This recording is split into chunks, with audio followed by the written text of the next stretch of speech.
भाभा रुग्णालयात दाखल करण्यात आलेला आहे। हे दृश्य आपण पाहतोय। एलबीएस रोड हा वर्दळीचा अत्यंत असा रोड आहे, रहदारीचा असा रोड आहे। मोठमोठी वाहनं याच परिसरातून जात असतात। अपघातात काही जणांचा मृत्यू झाल्याची माहितीही हाती येते।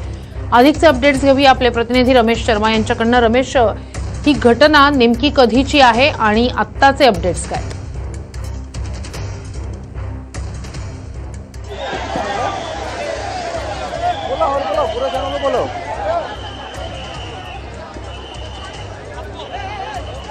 चलो हम अंदर जाते।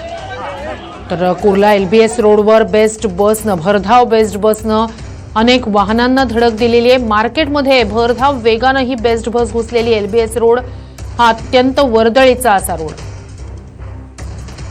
ओ मैं उससे आगे था, वो एकदम स्पीड में आया पीछे से और पीछे ठोका और बहुत स्पीड में ठोकते आया तो मेरी गाड़ी एकदम ठोके आगे, दूसरी गाड़ी ठोका और एक बार दो बार ठोका वैसा।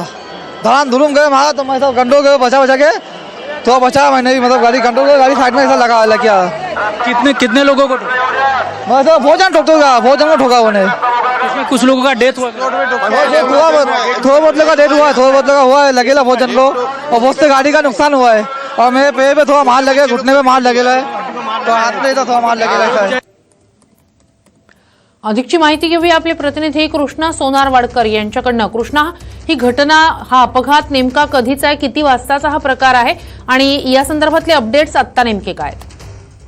श्रोते, आपण पाहतोय की मुंबई महानगरपालिकेच्या आपत्ती व्यवस्थापन विभागाने दिलेल्या माहितीनुसार 9:15च्या सुमारास ही घटना घडलेली आहे आणि कुर्ल्याच्या एलबीएस रोडवरील जे बीएमसीचं एल वॉलचं ऑफिस आहे त्याच्या अगदी समोरच एक बस बेस्टची भरधाव वेगानं मार्केटमध्ये घुसली आणि अनेक वाहनांना तिने धडक दिली, लोकांना चिरडलं, अशी माहिती जी आहे ती त्यांनी दिलेली आहे।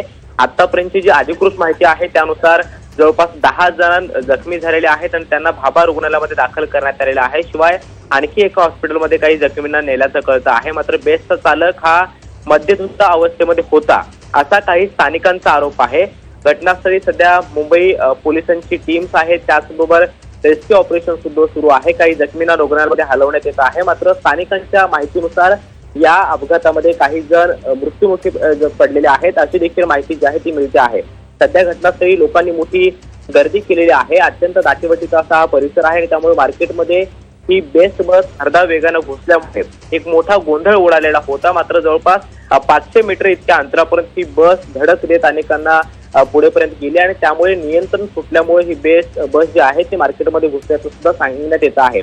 सध्या आपण पाहतो की घटनास्थळी मोठा गोंधळ उडालाय। अनेक तिथले स्थानिक लोक जे आहेत ती सुद्धा तिथे रस्त्यावरती उतरलेले आहेत आणि जखमींना रुग्णालयामध्ये हलवण्याचं काम सुद्धा सुरू आहे। मात्र बीएमसीनं जी अधिकृत माहिती आतापर्यंत दिलेली आहे त्यानुसार 10 जखमींना भाभा रुग्णालयामध्ये ऍडमिट करण्यात आल्याचं कळतंय। शिवाय आणखीही आसपासच्या रुग्णालयामध्ये जखमींना नेण्यात येत असल्याची माहिती मिळते आहे। कृष्णा, बेस्ट बसचा चालक जो होता त्याच्याबाबतची एक माहिती आता तुम्ही दिली। बेस्ट बसच्या चालकाला ताब्यात घेण्यात आलेला आहे का? आणि ज्या ठिकाणी हा सगळा प्रकार घडला, हा अपघात घडला, त्या ठिकाणी खूप मोठ्या संख्येनं जमाव जमलेला आहे।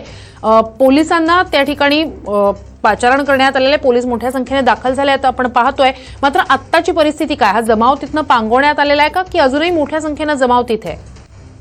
श्रुती, अजून सुद्धा घटनास्थळी मोठी गर्दी आहे कारण हा दाटीवाटीचाच परिसर आहे। संपूर्ण या सगळ्या परिसरामध्ये ज्या ठिकाणी हा अपघात झाला तो पूर्णपणे मार्केट परिसर आहे आणि तिथे रात्री 12 पर्यंत उशिरापर्यंत गर्दी असते आणि नेहमीची गर्दी असते। मात्र अचानकपणे असा अपघात घडल्यामुळे जे आसपासचे लोक आहेत ते सुद्धा घटनास्थळी पोहोचलेले आहेत। शिवाय पोलीस घटनास्थळी पोहोचलेले आहेत। अजून सुद्धा काही जखमी घटनास्थळी असल्याचं कळतं आहे।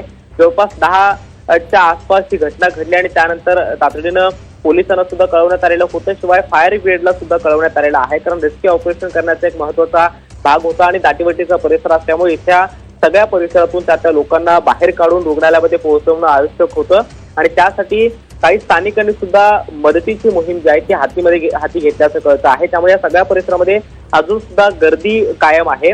ड्रायव्हर बद्दल अद्याप तरी काही अधिकृत माहिती मिळालेली नाहीये। मात्र स्थानिकांच्या म्हणण्यानुसार तो मद्यधुंद अवस्थेमध्ये होता आणि त्यामुळे त्याचं गाडीवरचं नियंत्रण सुटलं असा काही स्थानिकांचा जो आरोप आहे किंवा तशी त्यांची जी माहिती आहे ती सध्या तरी मिळते आहे।